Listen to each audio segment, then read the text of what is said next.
So it's March, and you're probably wondering what happened to the World Wakes, the epic Grandmaster quest that was so hyped about last month.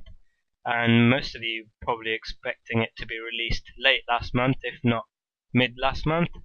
But obviously, Old School RS came out, and they had to do a lot of work on that and stuff. So yeah, it's been delayed. But I've got good news, guys. You'll notice this, the origins of Galena, and it's basically a video about how Galena got started and what Gothics did, what the gods did, and it's really good. It's made by Jagex, and they made it look epic and stuff. So I'm hoping that the quest, when it comes out, will be worth this. So we'll just have to wait and see. Now they detail it in this article over here before we go on to the main bit over here, and they say that the origins of Galena will be coming next week, and this 4-minute video, you'll see Gothics himself, and not to mention Sauerdome and Zamorak as they were during the God Wars.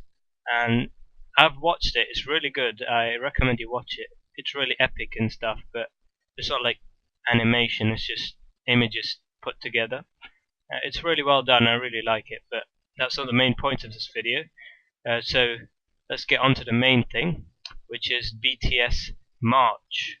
Now they haven't mentioned the quest in here, but it will be out next week, hopefully. That's what they said. So in case you're wondering, that's the news about that.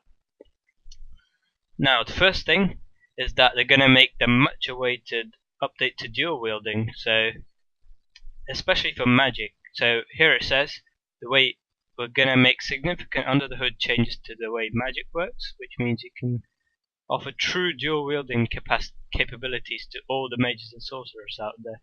So you'll be able to cast a different spell for each hand, or even cross class. That's interesting. With any combination of magic, melee, or range weapon in your hands. That's really interesting, isn't it? It's like the old school tri-wielding, but without having to switch. This will be really interesting. And obviously, everyone's been waiting for this, and they'll be reworking dual wielding to make sure they're up to the power of 2H weapons. At the moment, most of the abilities, except for a handful that are for that people use when they're dual wielding, only take into account the main hand, and offhand basically is useless unless you're using those handful of abilities like Havoc and Frenzy that take into account the offhand. So this will be really interesting, and hopefully Drygors will be really powerful now, Drygor weaponry, as well as Chaotic Crossbow and offhand Chaotic Crossbow. It's really depowered at the moment after Royal Crossbow, so hopefully that will be upgraded as well, because I got an offhand and I've never used it basically. So yeah, and they're also adding in a few new abilities for rangers and mages, because obviously you have two different classes for melees. You have the attacking abilities and the strength abilities, and for rangers and mages you don't have that many. And I think this is a good thing on the part of Jagex. It'll be really useful, and they're also taken into account the fact that there aren't many abilities that actually increase your crit chance for your range and mage. I don't think there are any actually. Anyway, so yeah, that'll be really interesting. They're going to be called Needle Strike and Concentrated Blast. Now, last month, or maybe it was, yeah, I think it was January, we got the Demon Flash Mobs update. Now, I haven't really gone into it much, but here's like something they mentioned they'll release later. It's like a more advanced, I think it's more advanced version, and it seems to go with the new Grandmaster quest that's being hyped up. That'll be coming out next week. So it's got stuff to do with Gothics, and as you can see, it will be involving combat as well as skills like summoning and prayer. Here it says you'll get extremely generous XP in summoning and prayer, which should be really good to, like, summoning obviously used to be one of the most expensive as well as the hardest ones to train. Now it isn't, but prayer and summoning XP are pretty costly, so this should be a pretty good update. And yeah, you don't have to fight, but you can obviously fight if you want. If you're not a combat sort of person, you can do the skilling. If you're not a skilling sort of person, you have the opportunity to do combat as well, and Slayer XP as well if you defeat a thing called a general, as well as thieving, farming, construction, mining experience. But I don't think this will be as high as the summoning and prayer experience from the woods. You also get some rare loot apparently. So there's a new wand called the Wand of Treachery. There's a new outfit from the demon flash mobs for like mid to high level sort of ranges, and that will give higher damage output against demons. But this seems to be a new sort of wand that will be a generic sort of equipment, not just tailored towards one style of creature or anything. And it looks pretty decent, I guess. I mean, the demon flash mob reward wasn't exactly amazing or anything, but this one doesn't look too bad either.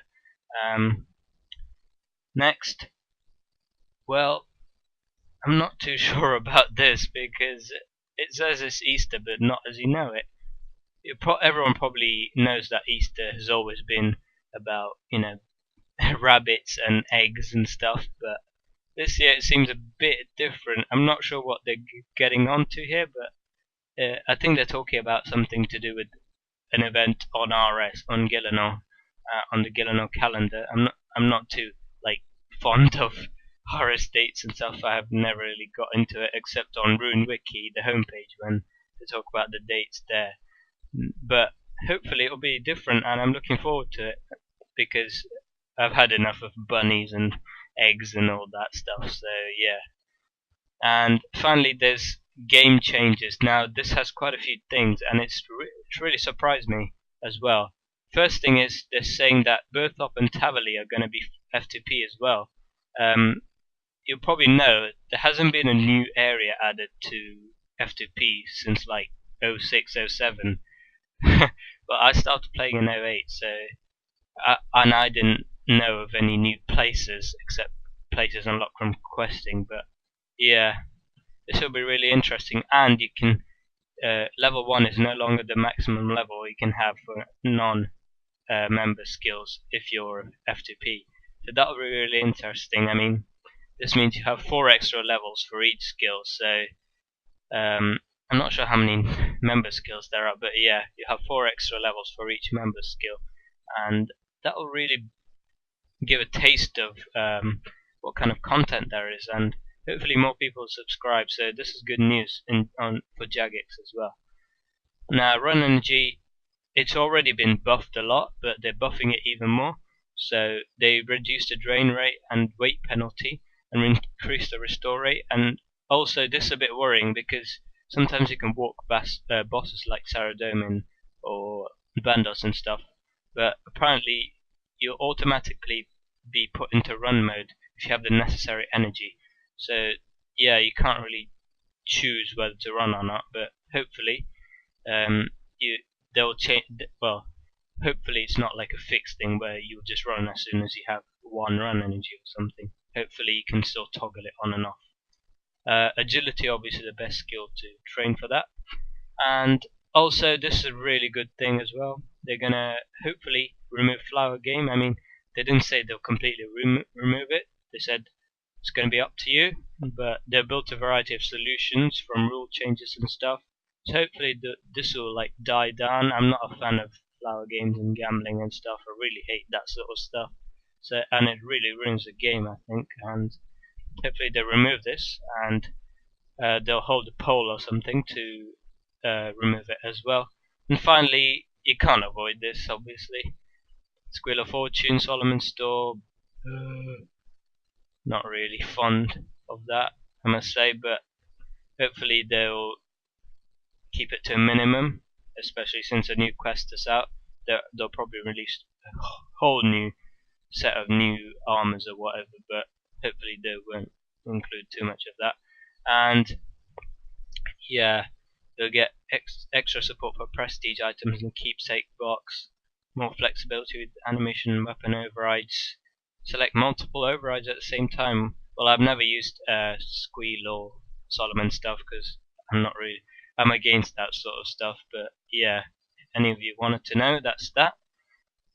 So yeah, that's about it. Finally, I just wanted to say, if you have a look over here, you can see the votes finished yesterday, which was Thursday, the 28th of February, and we were just under 450,000 votes. But